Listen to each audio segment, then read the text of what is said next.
Le thème d'aujourd'hui est « Le prix a été payé ». Oui, j'aimerais te dire, mon frère, ma soeur. Je t'appelle frère, je t'appelle sœur, parce que la Bible dit que quand vous priez, dites « Notre Père qui est dans les cieux, que ton nom soit sanctifié, que ton règne vienne, que ta volonté soit faite sur la terre comme au ciel. » Dieu est notre Père. Et si Dieu est notre Père, nous sommes tous frères et sœurs. Pas frères et sœurs de sang, mais frères et sœurs en esprit, parce que Dieu est esprit. En toi, il y a un esprit. En moi, il y a un esprit. Et nos esprits viennent de Dieu. La vie vient de Dieu. Le souffle vient de Dieu.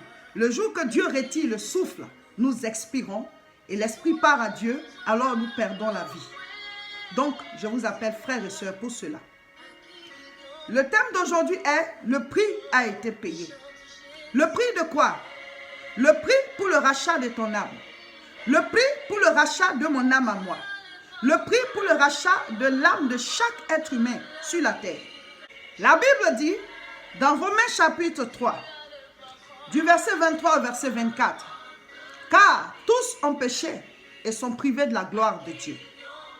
Et ils sont gratuitement justifiés par sa grâce, par le moyen de la rédemption qui est en Jésus-Christ. » Mon frère, ma soeur, la Bible dit, nous tous les êtres humains ont péché. Ont péché et sont privés de la gloire de Dieu. Dieu existe. C'est Dieu qui a créé les cieux et la terre. C'est Dieu qui a créé les plantes, l'eau, les montagnes, l'univers, toutes les planètes. C'est Dieu qui a créé l'homme. Et nous sommes le chef-d'œuvre de la création de Dieu. Il y en a qui disent, mais Dieu, il n'existe pas. Il n'existe pas parce qu'on ne le voit pas. Mais dites-moi, est-ce que parce qu'on ne voit pas quelque chose, ou bien parce qu'on ne voit pas quelqu'un, est-ce pour cela que la personne n'existe pas, ou bien est-ce pour cela que cette chose n'existe pas? Est-ce qu'on voit les microbes à l'œil nu? Est-ce qu'on voit les virus à l'œil nu?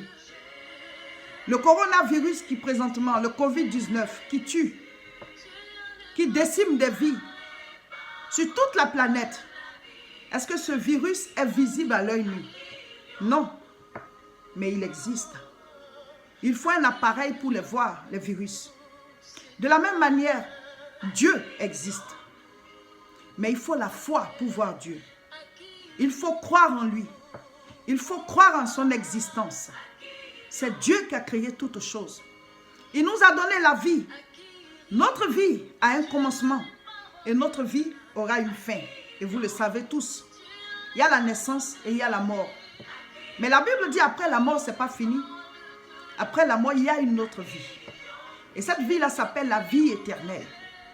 Pour pouvoir bénéficier de cette vie, il faut être né dans le monde à venir, qui est le monde de l'esprit. Jésus a dit à Nicodème, il te faut naître de nouveau. J'aimerais vous dire que le prix a été payé. Le prix pour nous racheter. Le prix pour nous donner le salut. Le prix pour nous laver de nos péchés. Le prix pour nous libérer des jougs. Le prix pour briser la malédiction. Le prix pour nous enlever du feu de la géhenne. Le prix pour nous délivrer. Souvent, nous posons des actes que nous n'aimerions pas poser. Mais c'est comme si on était obligé, comme si on n'y pouvait rien. Ceux qui fument à longueur de journée, ils savent bien qu'ils se détruisent, mais ils n'arrivent pas à arrêter. Ils se font mal, mais ils n'arrivent pas à arrêter. Ceux qui sont accros à l'alcool, ceux qui sont obligés de passer par des cures pour sortir de là, ceux qui ont des addictions, ceux qui prennent la drogue, souvent ils ont envie d'arrêter, mais ils n'y peuvent rien. C'est plus fort qu'eux. Il y a des gens aussi qui sont violents. Ils veulent bien arrêter. C'est comme s'il y avait une force supérieure qui les amenait à poser ces actes-là. Il y a des gens qui ont l'impression qu'ils détruisent eux-mêmes leur vie. Parce qu'il y a des choses qu'ils font. Parce qu'il y a des choses qu'ils font qu'ils n'aimeraient plus faire. C'est toutes ces choses-là qu'on appelle le péché. Toutes ces choses s'appellent le péché. On peut le faire volontairement et on peut aussi le faire comme si il y avait une force qui nous poussait à le faire. Ce Ce sont ces forces-là qu'on appelle les esprits impurs. Ils ne sont pas visibles à l'œil nu. Mais tu peux recevoir de mauvaises pensées. Tu peux recevoir une inspiration qui n'est pas bonne. Et tu as juste envie d'aller faire le mal. Mais la Bible dit, le salaire du péché, c'est la mort. C'est-à-dire, quand tu commets un délit, tu mérites la prison.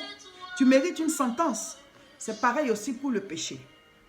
Mais comme Dieu sait qu'on ne peut pas se libérer nous-mêmes du péché, comme Dieu sait que de nous-mêmes, il y a certaines forces auxquelles on ne peut pas s'opposer de nous-mêmes. Il y a des forces desquelles on ne peut pas se libérer nous-mêmes. Alors, il a fait payer le prix à notre place. J'ai dit, le prix a été payé. Dieu t'a racheté. Dieu t'a donné maintenant la puissance et l'autorité. Jésus-Christ. J'aimerais te parler de Jésus-Christ. C'est lui qui a payé le prix. Il a payé le prix pour ton rachat. Il a payé le prix pour mon rachat. Il fallait que notre âme soit rachetée. Il fallait que quelqu'un paye à notre place. Il fallait que quelqu'un prenne le fardeau qui nous revenait. La sentence qui nous revenait. Il fallait que quelqu'un mette son dos à notre place. L'évangile de Jean chapitre 10, je vais lire à partir du verset 1. En vérité, je vous le dis, celui qui n'entre pas par la porte dans la bergerie, mais qui monte par ailleurs, est un voleur et un brigand. Mais celui qui entre par la porte est le berger des brebis. Le portier lui ouvre et les brebis entendent sa voix. Il appelle par leur nom les brebis qui lui appartiennent et il les conduit dehors. Lorsqu'il a fait sortir toutes ses propres brebis, il marche devant elles et les brebis le suivent parce qu'elles connaissent sa voix. Elles ne suivront point un étranger, mais elles fuiront loin de lui parce qu'elles ne connaissent pas la voix de l'étranger. Jésus leur dit cette parabole, mais ils ne comprirent pas de quoi il leur parlait. Jésus leur dit encore, en vérité, je vous le dis, je suis la porte des brebis. Tous ceux qui sont venus avant moi sont des voleurs et des brigands, mais les brebis ne les ont point écoutés. Verset 9. Je suis la porte. Si quelqu'un entre par moi, il sera sauvé, il entrera et il sortira et il trouvera des pâturages. Le voleur ne vient que pour dérober, égorger et détruire. Moi, je suis venu afin que les brebis aient la vie et qu'elle l'ait en abondance. Verset 11. Je suis le bon berger. Le bon berger donne sa vie pour ses brebis.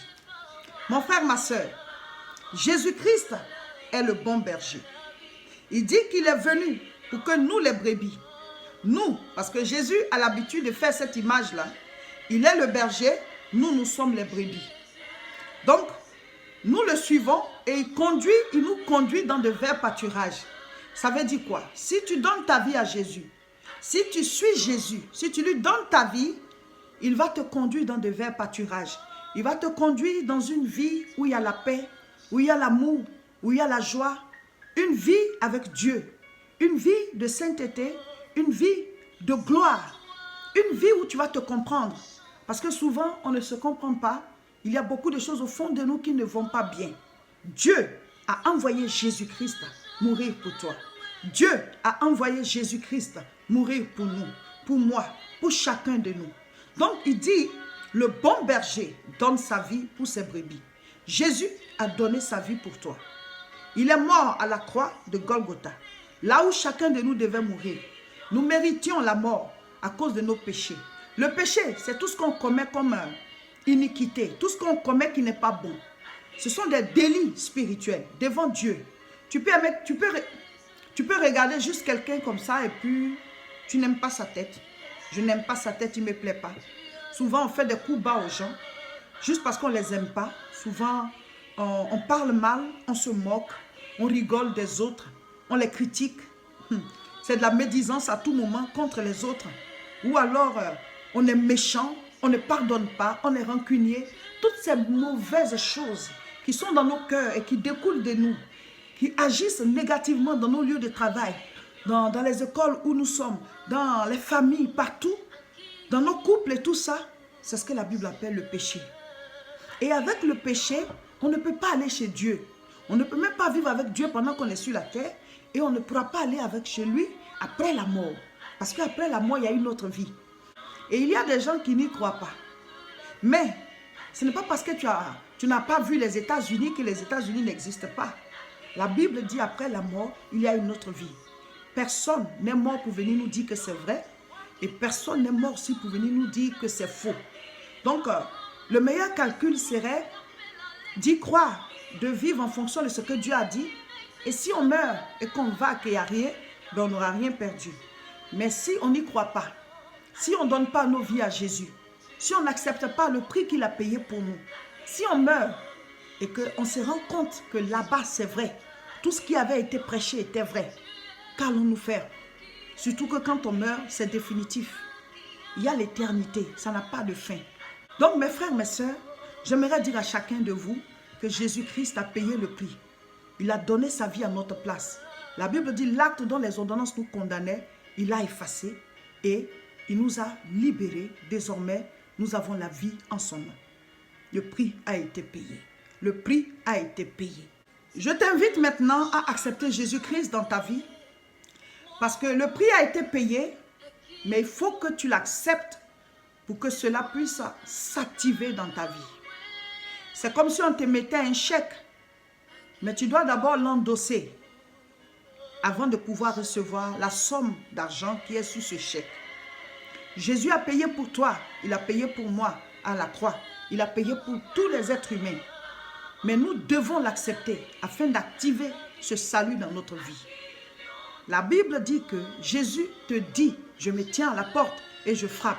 Si tu entends ma voix et que tu ouvres, j'entrerai chez toi, je souperai avec toi et toi tu souperas avec moi. Jésus te tend la main, donne-lui ta vie parce qu'il a payé le prix pour le rachat de ton âme. Il a payé le prix pour que tu aies la vie éternelle.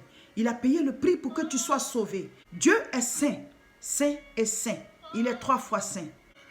Nul ne peut avoir accès à sa présence tant qu'il n'a pas été sanctifié, purifié par le sang du rachat. Accepte donc Jésus-Christ maintenant afin de recevoir le rachat de ton âme, afin de recevoir la rémission de tes péchés, afin de recevoir la vie éternelle. Répète après moi. Seigneur Jésus-Christ, aujourd'hui, je te donne ma vie. Efface mes péchés. Écris mon nom dans le livre de vie. Désormais, je suis ton enfant. Désormais, je veux marcher avec toi. Pardonne-moi. Je t'accepte comme Seigneur et Sauveur. Amen. Voilà, je suis pasteur Seka Olga de l'église évangélique La Moisson de France. Nous prions à Tourcoing. L'adresse c'est 48 rue Saint-Omer, 59 200 Tourcoing. C'est tous les dimanches de 10h à 11h45. Donnez 1h45 à Dieu chaque dimanche. Venez l'adorer, venez écouter sa parole. Venez passer un temps dans la présence de Dieu. Rejoignez-nous. Voici l'adresse. N'oubliez pas de vous abonner à cette chaîne.